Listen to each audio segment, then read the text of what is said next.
ऊपर ballistic missile test के बाद अमेरिका ने अपना यूएसएस रोनाल्ड रीगन विमान वाहक पोत को तैनात कर दिया है। जापान की पूर्वी सागर में उत्तर कोरिया को जवाब देने के लिए ये युद्धक विमान वाहक पोत तैनात किया गया है। और इस वक्त बड़ी खबर हम अपडेट कर रहे हैं आपको। जापान से बहुत बड़ी खबर इस वक्त मिल रही है। सिलसिलेवार तरीके से आप समझिए, अमेरिका ने विमान वाहक पोत तैनात कर दिया है। पूर्वी सागर में ये विमान वाहक पोत तैनात किया गया है। ब्रेकिंग न्यूज इस वक्त की हम आपको बता रहे हैं। उत्तर कोरिया ने ये मिसाइल टेस्ट किया था, जिसके जवाब में ये युद्ध विमान वाहक पोत तैनात किया गया है।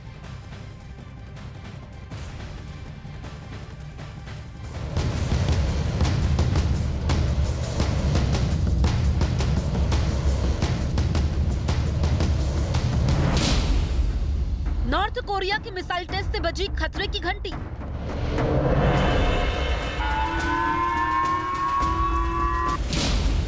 साउथ कोरिया और जापान के लोगों में टेंशन।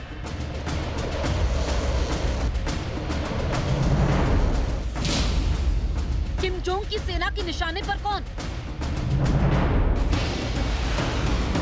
इस बार किम के मिसाइल फायर करते ही खतरे का सायरन जापान में बजा,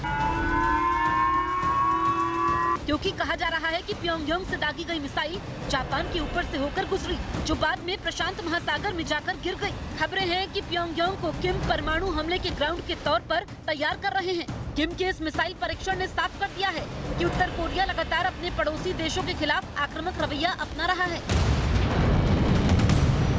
और किम के लिए ये भी कोई बड़ी बात नहीं कि मौका मिलते ही वो परमाणु हमला कर दे, क्योंकि वो पहले ही अपने देश को परमाणु हथियारों के इस्तेमाल की खुली छूट दे चुके हैं। साथ ही किम ने ये भी साफ कर दिया था कि वो अपने परमाणु हथियारों को खत्म करने के लिए किसी भी कीमत पर समझौता नहीं करेंगे। लेकिन जापान के ऊपर से मिसाइल के गुजरते ही वहाँ तनाव बढ़ गया। सामने आई तस्वीरों में सड़कों पर सन्नाटा पसरा दिखा और वहाँ के एक इलाके में सायरन की आवाज सुनाई दी। इन हालात में वहाँ के प्रशासन ने लोगों को अलर्ट कर दिया और लोगों को सुरक्षित जगहों पर रहने की चेतावनी दी। बताया गया कि जापान के उत्तरी हिस्से में इस डर से ट्रेनों के चलने पर भी रोक लगा दी गई, क्योंकि जापान में सायरन बजने का मतलब किसी बहुत बड़े खतरे से निपटने के लिए तैयार रहना है। हालांकि इससे पहले भी उत्तर कोरिया की मिसाइल जापान के ऊपर से होकर गुजर चुकी है और वो साल था 2017, जिसके बाद से किम शांत बैठे थे। लेकिन एक बार फिर उन्होंने मिसाइल दाग कर ये बता दिया कि किम की सनक बरकरार है और किम को तो दुनिया इसी सनक के लिए जानती भी है। माना जा रहा है कि किम का ये मिसाइल टेस्ट हाल ही में हुई अमेरिका, दक्षिण कोरिया और जापान की बड़ी मिलिट्री ड्रिल का नतीजा है। करीब 5 साल बाद हुए इस बड़े युद्ध अभ्यास का मकसद ही उत्तर कोरिया से युद्ध के लिए हर वक्त तैयार रहना है,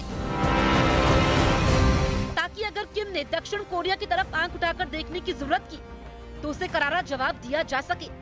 मतलब साफ है कि किम आर पार के मूड में है और ना तो उन्हें दक्षिण कोरिया का डर है और ना ही उसका साथ दे रहे अमेरिका का।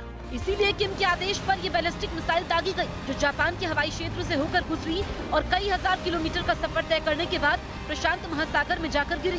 हालांकि बताया जा रहा है कि इससे वहां किसी को कोई नुकसान नहीं पहुंचा, लेकिन संयुक्त राष्ट्र ने उत्तर कोरिया पर बैलिस्टिक मिसाइल के परीक्षण और परमाणु टेस्ट करने पर रोक लगाई हुई है। बताया जा रहा है कि किम ने इस बार जो मिसाइल दागी उसने प्रशांत महासागर में गिरने से पहले करीब 4500 किलोमीटर तक उड़ान भरी और 1000 किलोमीटर तक ऊंचाई पर भी गई। कहा तो ये भी जा रहा है कि उत्तर कोरिया की ये पहली ऐसी मिसाइल है जिसने इतनी लंबी दूरी तय की। यानी कि किम लगातार अपनी ताकत को बढ़ाने में जुटे हैं। हालांकि इस बात की जानकारी सामने नहीं आ पाई कि उन्होंने कौन सी बैलिस्टिक मिसाइल दागी।